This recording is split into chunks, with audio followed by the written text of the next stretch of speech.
উত্তরের জেলা নীলফামারীতে তীব্র জ্বালানি সংকট দেখা দিয়েছে। তেল পাম্পগুলোতে দীর্ঘ লাইনে দাঁড়িয়েও মিলছে না কাঙ্ক্ষিত জ্বালানি। সরবরাহ সংকটের কারণে অনেক পাম্প বন্ধ থাকায় চরম ভোগান্তিতে পড়েছেন সাধারণ মানুষ ও মোটরসাইকেল চালকরা।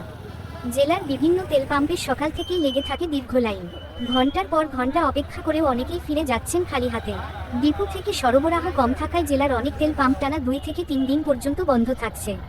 এতে সংকট আরও তীব্র আকার ধারণ করেছে। অন্যদিকে অল্প পরিমাণ তেল সরবরাহ পেলেই তা নিমিষেই শেষ হয়ে যাচ্ছে। দীর্ঘ লাইনে অপেক্ষমান গ্রাহকদের চাপ সামলাতে হিমশিম খাচ্ছেন পাম্প কর্তৃপক্ষ। দেখা যাচ্ছে যে একটা পাম্পে তেল পাবো, মনে করছে যে তেল পাবো, কিন্তু ওখানে দীর্ঘ সারির লাইন, প্রায় 3 ঘন্টা 4 ঘন্টা, কেউ 5 ঘন্টা 6 ঘন্টা পরও দাঁড়ায় আছে, শেষ পর্যন্ত তেল পাচ্ছে না। ওইখান থেকে আবার চিন্তা করতেছি যে আরেকটা পাম্পে যাব, তেল পাবো, সে কাজ মানে সেই জায়গা হচ্ছে সেম কেস।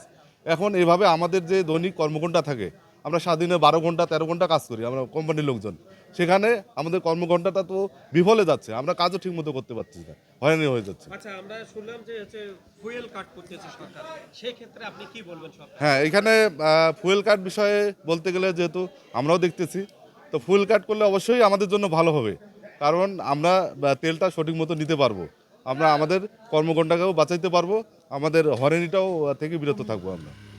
আমরা বিকাল 3টে থেকে দাঁড়ায় আছি এই পাম্পে, তেল পাচ্ছি না। তেলের জন্য একটা চরম ভোগান্তি, সাধারণ জনগণ অতিষ্ঠ হয়ে গেছে। এটা আমরা সুরাহা চাই। আমরা সাধারণ জনগণ, আমরা তেলের জন্য এত ঘুরবো কেন? আমরা সরকারের কাছে আবেদন করব, আমরা যেন এটা সুষ্ঠু সমাধান করে আমরা তেলের জন্য হয়রানি আমাদের না হইতে হয়। সংকটের চিত্র আরও ভয়াবহ হয়ে উঠেছে।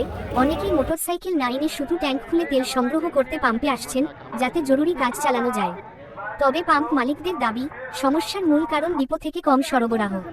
পর্যাপ্ত জ্বালানি না পাওয়ায় চাহিদা অনুযায়ী বিতরণ করা সম্ভব হচ্ছে না।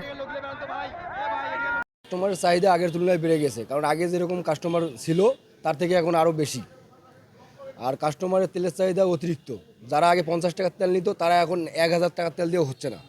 এই দিক দিয়ে একপাশে সংকট হচ্ছে, কারণ আগে আমাদের সেল হইতো দিনে 2000, এখন সেল হচ্ছে 5000 7000, তাও চাহিদা মেটানো যাচ্ছে না। আর ডিপো থেকে এখন একটু সংকটের মধ্যে তেল দিচ্ছে, কম দিচ্ছে।